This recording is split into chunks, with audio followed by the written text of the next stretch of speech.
जय Hind. Are Bharat express में आप सभी का स्वागत है। दोस्तों, आज का जो मामला है काफ़ी संगीन है और दिल को दहला देने वाला है, पसीजा देने वाला मामला है। आप एक बार पूरी खबर ज़रूर हमारे साथ देखें और आप सभी से हाथ जोड़कर अनुरोध है कि आप इस खबर को शेयर भी करें, क्योंकि ये जो मामला है ये आया है सूरत में कामरेज से। सूरत के कामरेज में मैं इस वक्त मौजूद हूँ। आपको मेरे पीछे बोर्ड नज़र आ रहा होगा, दीन बंधु हॉस्पिटल का। मामला आज का नहीं है, मामला है 5 साल पहले का। एक व्यक्ति जो 5 साल से दर बदर भटक रहा है, लापरवाही किसकी थी इस हॉस्पिटल की, क्या कुछ है पूरा मामला, ये भी हम जानेंगे। हमारे साथ वो भाई खुद भी मौजूद है। लेकिन उससे पहले मैं आपको ये बात भी क्लियर कर दूँ कि एक पिता जब भी अपनी बेटी की शादी करता है तो वो हमेशा ये चाहता है कि जो भी लड़के से उसकी शादी हुई हो, वो लड़का हमेशा उसकी हिफाजत करे, हमेशा उसकी रक्षा करे, उसकी देखभाल करे। आज उसका एक जीता जागता मुजस्समा, एक नमूना हमें ये भाई पेश करने वाले हैं, क्योंकि इनकी बीवी का देहांत आज से 5 साल पहले हो गया था। लेकिन फिर भी आज ये उनके लिए, इंसाफ के लिए दर बदर भटक रहे हैं, कभी यहाँ कभी वहाँ, और हर किसी की लापरवाही इन्होंने देखी। क्या कुछ दिन इन्होंने नहीं देखे, आइए आपको बताते हैं, इनसे बात कराते हैं। सर, आपका नाम क्या हुआ? भुआल रुद्रपाल सिंह। भुआल रुद्रपाल सिंह। कहाँ के रहने वाले हैं? मैं यूपी जौनपुर का रहने वाला हूँ। यूपी जौनपुर। यहाँ कहाँ रहते हैं? सूरत में। यहाँ कीम चौकड़ी, पैराडाइज पार्क में। क्या कुछ मामला सामने आया सर? आपके साथ क्या लापरवाही? जी, 5 साल पहले मेरी बीवी प्रेग्नेंट हुई तो मैं यहाँ से दवा इलाज चालू करवाया था जी। तो ये लोग जैसे जैसे बोलते गए, दीन बंधु के हॉस्पिटल ने, डॉक्टर ने, हम लोग उस हिसाब से इलाज करवाता गया। डिलीवरी के टाइम पे डॉक्टर मलिका ठक्कर चली गई थी छुट्टी पर, तो मैं यहाँ पर आया तो ये लोग बोले कि मतलब नॉर्मल डिलीवरी होगा, उनकी असिस्टेंट थी। तो जब ये लोग डिलीवरी कराए, उसके बाद जब केस इन लोगों से बिगड़ गया तो ये लोग दूसरे हॉस्पिटल में रेफ़र कर दिए।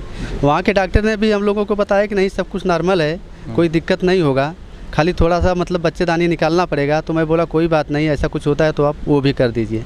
लेकिन फिर ये लोग बोले कि अभी ब्लड चाहिए, बगैर ब्लड का ऑपरेशन नहीं होगा, दूसरे हॉस्पिटल वालों ने बोला था। तो हम लोग ब्लड के लिए गए, उसके बाद फिर मुझसे एक पेपर पे साइन करवाए, पैसा जमा करवाए। उसके बाद फिर कुछ देर बाद बोले कि मेरी बीवी की मौत हो गई। सुनते ही मैं बेहोश हो गया। उसके बाद क्या हुआ हम लोगों को कुछ पता नहीं चला। फिर पुलिस कार्रवाई कुछ हुई? पुलिस कार्रवाई, हम लोग पुलिस में अर्जी दिए तो पुलिस वाले बोले कि हम लोग कुछ नहीं कर पाएंगे। सिविल वाले दोनों डॉक्टर को आमने सामने करके अपने हिसाब से इंक्वायरी करेंगे। अगर वो लोग इनकी गलती निकालते हैं तो हम लोग इनके ऊपर एक्शन लेंगे, नहीं तो हम लोग कुछ नहीं कर सकते।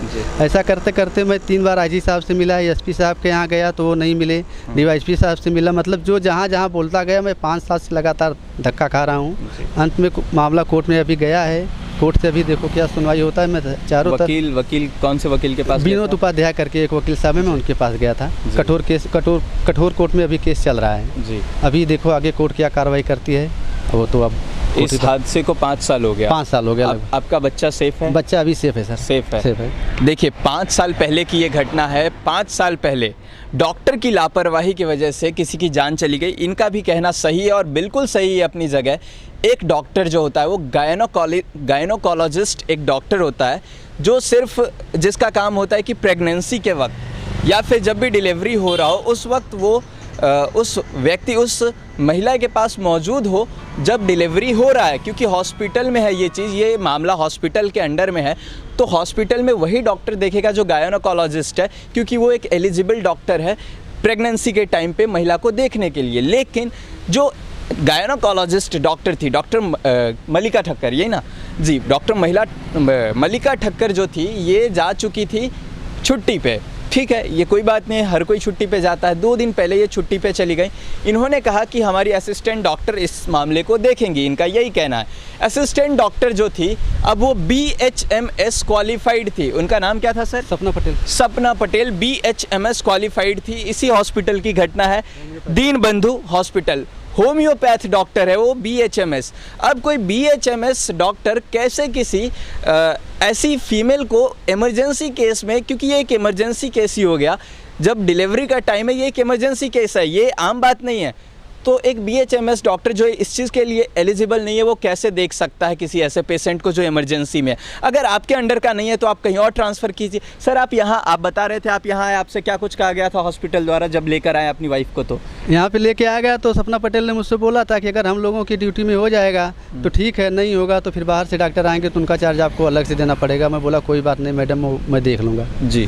फिर उसके बाद आपको हॉस्पिटल ने जब आप लेकर आए इमरजेंसी केस में, मैम नहीं थी उस वक्त, हाँ ठीक है, तो हॉस्पिटल ने लेने से मना भी किया था? नहीं ऐसा कुछ मना नहीं किया था। मना नहीं किया था। उन्होंने ले लिया ना? ले लिया, तुरंत ले लिया। देखिए हॉस्पिटल द्वारा ले लिया गया, और हॉस्पिटल, अगर डॉक्टर आपके पास अवेलेबल नहीं है, आपके पास अभी हमारी बात भी हुई थी सपना मैम से। देखिए हम अंदर गए थे, हम जानने की भी कोशिश कर रहे थे, लेकिन हमें अंदर सिर्फ डॉक्टर से हमने बात की, उसके अलावा हमें किसी से बात करने नहीं दिया गया। उसके बाद फिर ये भाई से अकेले बात हुई। सर आपके अंदर क्या कुछ बात हुई? वो लोग पहले मुझसे सब पूछे तो मैंने उनको सब बताया जी। तो बोला कि ऐसा मीडिया वाले मतलब बहुत आते हैं और वो लोग कौन सी मीडिया से हैं, उनसे पता पूछना चाहिए था। फिर अपने डॉक्टर को बोलने लगे कि उनका आई कार्ड देखना चाहिए, बदनामी होगी, ऐसा होगा वैसा होगा, और आप लोग पहले जाके मल्लिका ठक्कर से मिलो, कोर्ट में मामला चल रहा है, कोर्ट जो फैसला देगी वो हम लोगों को मंजूर होगा।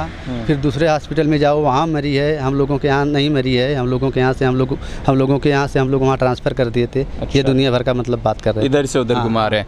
देखिए इधर से उधर घुमाने की कोशिश हो रही है, बोल रहे हैं कि मीडिया को भी हम नहीं बताएंगे। ठीक है, हमने अपने तरफ से उनका भी पक्ष जानने की कोशिश की, उन्होंने हमें कोई जवाब नहीं दिया, लेकिन जो जवाब उन्होंने दिया है रिटन में दिया है, हम आपको वही बता रहे हैं। एक तो गलत उन्होंने डॉक्टर रखा था और उसके बावजूद वो अपनी गलती मानने को तैयार नहीं है। फिर जैसे ही मामला बिगड़ने लगा, यहाँ जो डॉक्टर रखा गया था BHMS डॉक्टर थी, उनके अंडर से जैसे ही मामला निकला, इन्होंने दूसरे हॉस्पिटल में ट्रांसफ़र किया। अब दूसरे हॉस्पिटल के डॉक्टर ने आकर बाकायदा चेक किया है, तो चेक करने के बाद पता चला कि हाँ ये उनसे कंट्रोल हो जाएगा, उन्होंने अंडर ले लिया। फिर कौन सा हॉस्पिटल था सर वो? City life care multi speciality hospital, city life care Kamrej, city life care में इसको ट्रांसफ़र किया गया।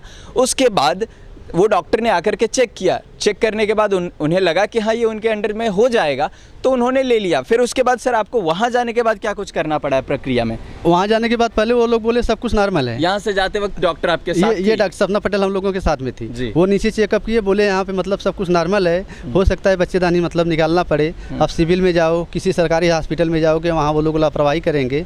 मैं बोला सर मुझे लापरवाही सिविल या प्राइवेट से नहीं मतलब है, मेरी पेशेंट ठीक होना चाहिए, इसके लिए आप जो करना हो करो। तो बोले नहीं आप एडमिट कर दो, अभी यहाँ पर तुरंत ऑपरेशन हो जाएगा, सब क्लियर हो। जबकि उस हॉस्पिटल में जो दोनों डॉक्टर उनका इलाज कर रहे थे, दोनों इस डॉक्टर के परमानेंट डॉक्टर नहीं है, दोनों विजिटिंग डॉक्टर हैं।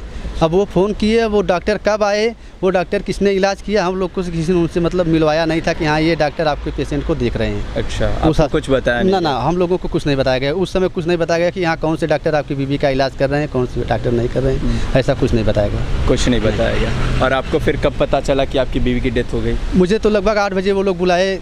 पहुँचे कब थे उस हॉस्पिटल में? वहाँ लगभग 5:30 बजे पहुँचा था मैं। कब की घटना ये? 5 नवंबर 2018। 5 तारीख को आप शाम के 5 बजे 5:30 बजे के करीब पहुँचे और 8 बजे डेथ घोषित कर दिया। 3:54 पे यहाँ लड़का पैदा हुआ था।